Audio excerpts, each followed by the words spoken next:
we're talking about this particular Staghorn Fern, you can grow it in multiple ways. First of all, you can grow as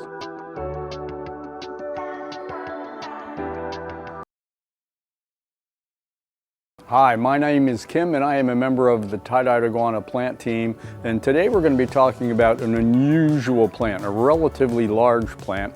It's called an epiphyte. Now that's not the name of the plant, that's its characteristic, and epiphytes are things that will grow on other things. They don't necessarily need their own medium, or in this case their own soil, to grow on. An example might be air plants, or Spanish moss is another good example. In the animal kingdom, sometimes if you happen to be watching Shark Week and you watch those big old sharks going by, you see these little fish that are right near the shark, sometimes hanging on the back of it or on the belly. Those are remora, and what they're doing is they're waiting for the shark to eat, and then they go ahead and they grab some of the other stuff, and they also keep the shark clean. So epiphytes just sort of grow on other things. An example of an epiphyte might be one of these moss barks that we have. This is not our plant of the week, by the way, but this is a tree, this is a branch, it's got moss growing it, it's got some ferns growing on it, and it's just really, really neat. And if you happen to be in Hilton Head, South Carolina, as a matter of fact, and watch some of those golf tournaments and see when the drones go over the golf course, you'll see a lot of this going on. It's more native to the South, areas where it's very, very humid. Which brings us to our plant of the week, which is an epiphyte known as the Staghorn Fern. And it gets its name, if you look at the leaves here, and it's got two kinds of leaves, I'll explain both of those. The larger leaf does in fact look a little bit like an antler, and if it were, mounted on the wall somewhere, and we'll get to that part as well, it looks quite like that.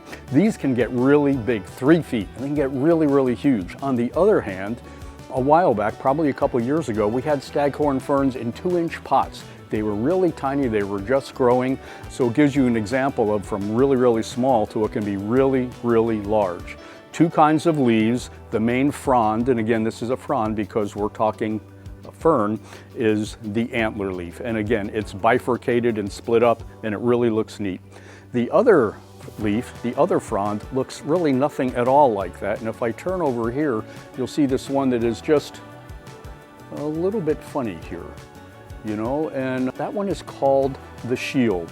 And this will not grow large.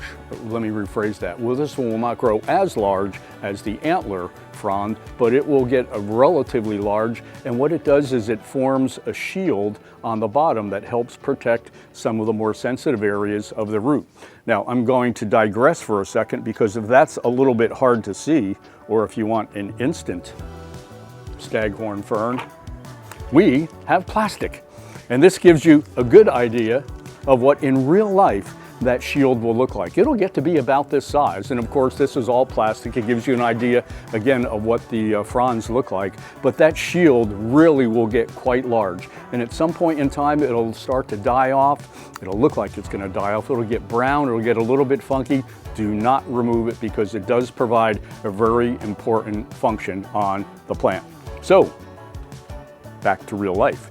If we're talking about this particular Staghorn fern, you can grow it in multiple ways. First of all, you can grow as a potted plant. Now this is sort of a potted plant, but it's actually a hanging potted plant. Regular potted plant, you can just go ahead and, let's assume that this is not here, go ahead and put it in your pot and you are good to go. If you want it to hang, which does work a little bit better, and you can see we've got some of them on display here, it does work better because it gets up in the air, it's airborne, and allows these large antler fronds to go ahead and overspill the pot. Thirdly, if you want to really experiment with some things, and this is not necessarily for the beginner, but you can actually take this whole plant, and if you get to the roots and you wrap the roots in a lot of sphagnum moss, and then if you have a piece of wood or a nice piece of cork, some bark, and we have plenty of that in the store, you can take this whole plant along with the sphagnum moss and wire it or tie it onto that big piece of bark or cork, and you can mount it on a wall, you can mount it on any area, and it's just a very, very unique way of displaying the plant, and it really gives you a great example of way to display these really large fronds. From a watering perspective, during the warmer months, probably once a week, When we get into the cooler months, the fall and the winter, it can get by with getting watered 2, maybe 3 times a week. If you're going to mount it, a good thing to do is when you're, and this takes a little bit of time and a little bit of effort, which is why I say it's not necessarily for the beginner, you can take that whole plant down and almost like you were doing an air plant, soak it for about 20 minutes.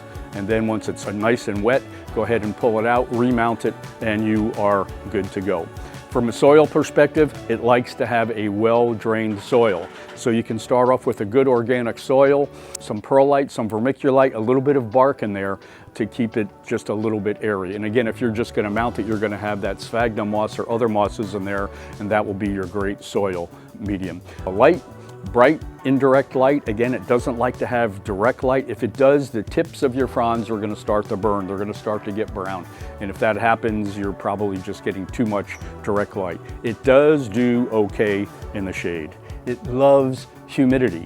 So put it in an area where you're going to be able to mist it. If it happens to be in a small potted plant, you can use one of those pebble trays, but otherwise if you have it mounted or if it's a hanging plant, you're going to need your hand mister to go ahead and do that. It does like to be warm. Now, having said that, it will also tolerate some cooler temperatures. It can go a wide range of temperature changes. 50 degrees probably as a minimum, all the way up to 100 degrees. So it really is a very versatile plant and it's great to work with. Toxicity, it is not toxic, it is pet friendly, so if you have any worries about that, you really don't have to worry about that. It's just a really unusual plant and we don't get them that often. We actually got a pretty good supply of them not too many days ago, and about half of them are already gone. But it's just a neat plant to play with. It's got the antler leaves, it's got the little shield on here, and I think it's something that you would just really enjoy having as a part of your plant collection. It is our plant of the week, an epiphyte, the Staghorn Fern.